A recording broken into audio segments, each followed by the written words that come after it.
le fiori mire Mo ching kho maha blongon ing borme mi abo hi te pakchi khotom gona khakin he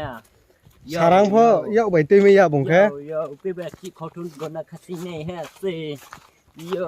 mai chia thui na sen da mai se thi ha se Tula blong walong ke nye to me ha se tula phai nang ya tula ching nang ya tula bulai pho pai ha se bo tele tula ne sim korono pho phai khoi ni se bo tumle ma pho draw ma boy ma je pho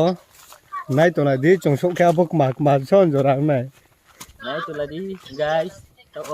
borok mak manusia ma kam phe ro ma phe rola tula ki ra pho to ne ha se tele tula thai chira pho se thai chu ho se ma phe ba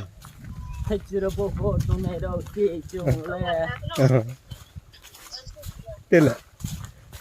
Tula tisak ha kaya bai ni hitna ha mata nai se chung di ma claro le bo di sa wo tong kroi se wa ta da lama